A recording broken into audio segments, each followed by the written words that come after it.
duke ta shqyqare se zoti Mickoski është interesuar të ketë bashkëpunëtor të dëgjueshëm në thojza dhe kjo mënyra se si po qeveris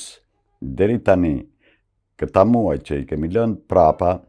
dhe gjithnjë duke marrë parasysh edhe pozicionimin e partnerëve të tij shqiptar në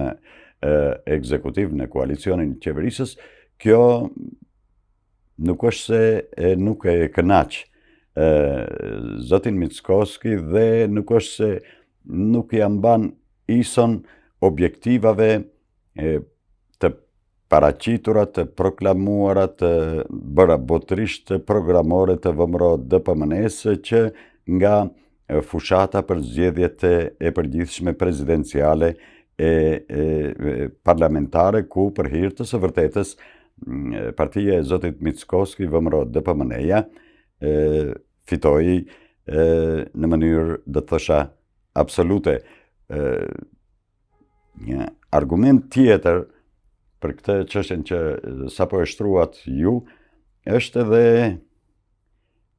unë do thosha, mos harrimi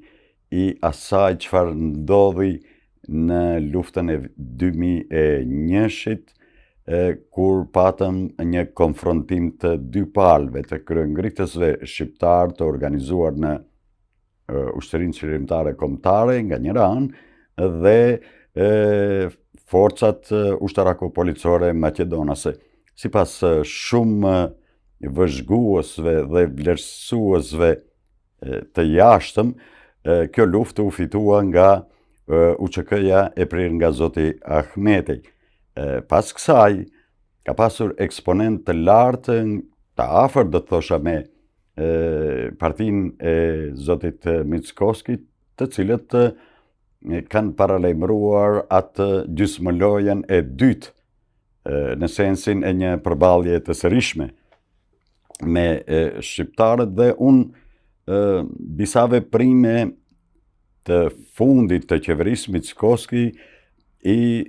shikoj pikrisht në këtë rrafsh në sensin që të themi ti bëjmë zap shqiptarët dhe faktet nuk është se nuk shihen kryesisht e kurja, ta themi, e vëllimit të përdorimit zyrtar të gjuhës shqipe në për institucionet qendrore, apo edhe tek mënyra se si u ruajt, përkatësisht nuk u ruajt përfaqësimi i shqiptarëve në administratën shtetërore publike. Do të doja të ndalesha pak tek fjala juaj. A e ka vërtet Maqedonia sot luksin që ta provokoj këtë gjysmëlojë? Do thosha nuk e ka. Dhe kur e them këtë nuk e ka, kam parasysh ta zëm deklaratën e fundit të presidentes së Komisionit Evropian, Ursula von der Leyen, e cila jo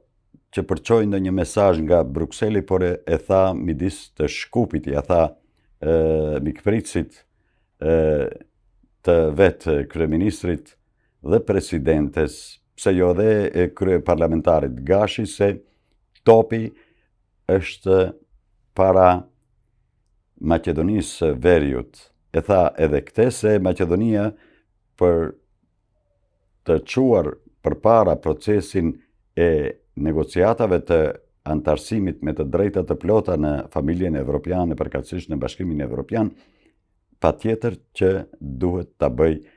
ndryshimin e kushtetutës dhe të përfshi elementin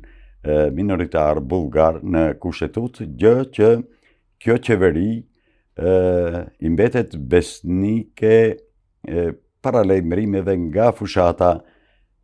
parazgjedhore, parlamentare, prezidenciale, se vështirë se do ta bëj, dhe këtu e shoh edhe një humbje, do të thosha, serioze edhe të grupimit politik Vlen, që është pjesë e kabinetit qeverisës, e që nëse ju kujtohet, me të përfshirë në qeveri, eksponent të lartë të Vlenit të thonin na jepni një afat kolegët tanë pyesin sa, 6, 9 muaj, afati u dyfishua dhe ndryshimi i kushetutës nuk shihet në horizont.